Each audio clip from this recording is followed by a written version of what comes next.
শুধু এই ঘটনা নয়, আরও বহু ঘটনার সাফল্য লাভ করেছে লক্ষ্মী আচার্যি।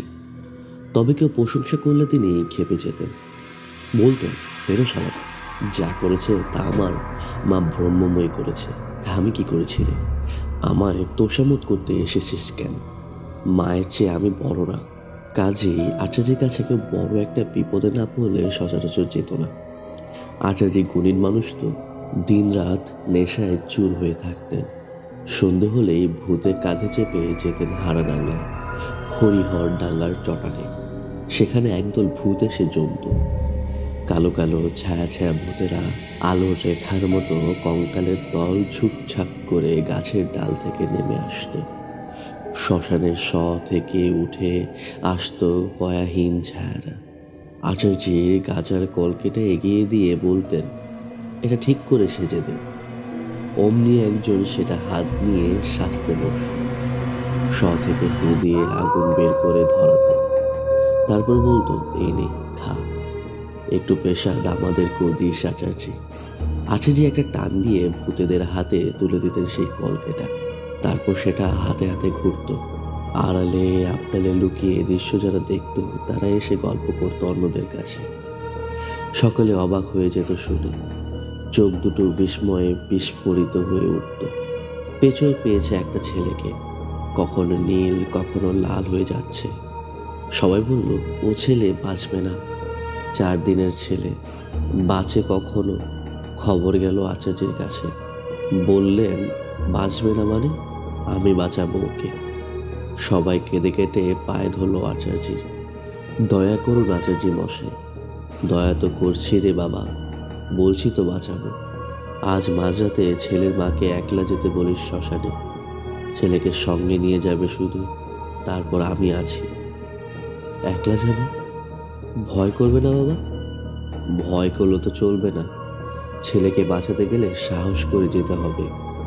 যেতে যখন হবেই তখন যাওয়া হলো। ছেলেকে বুকে নিয়ে ছেলের মা একলা চলল হরাডাঙ্গার চটানে।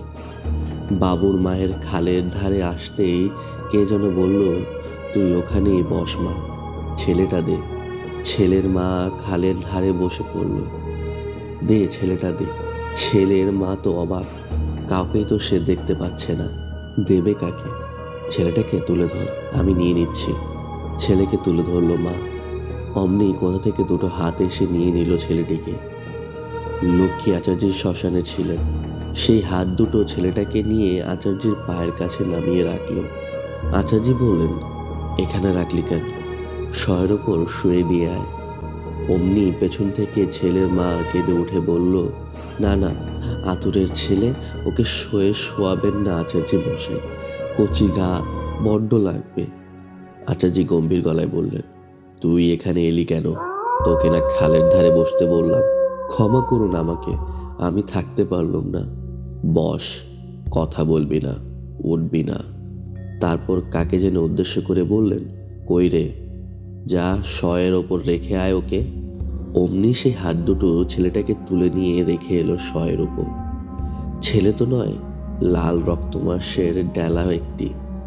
কখনো লাল, কখনো নীল, কখনো হলুদ হয়ে যাচ্ছে ছেলেটার গায়ের রং। আচার্যি বললেন, ঠিক আছে, এসেছিস যখন। ছেলের মা অধীর আগ্রহে বসে রইল। রাত যখন শেষ হয়ে যাচ্ছে আচার্যি তখন ছেলের মাকে বললেন, যা, এবার তোর ছেলে নিয়ে তুই ঘরে চলে যা। মা তো আনন্দে লাফিয়ে উঠল। উহু, ওঠো না, বসো বলে শয়ের দিকে তাকিয়ে ছেলেটাকে ডাকলেন তিনি। আয়, উঠে আয়। মা তো অবাক, 4 দিনের ছেলে উঠে বসবে কি? কিন্তু উঠে এলো ছেলেটি। আচার্যের ভেলকিতে সবকিছু সম্ভব হয়। 4 দিনের ছেলে পা পা করে এগিয়ে এসে মায়ের কোলে শুয়ে পড়ল। আচার্যি বললেন, যা, খুব বেঁচে গেছে এই যাত্রা, আর কোনো ভয় নেই। সাবধানে রাখিস, কাল একটা মাদুলি করে দেব, সেটা ছেলের গলায় পরিয়ে দিবি।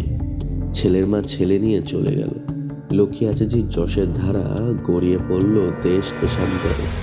এইভাবেই দিন যায়।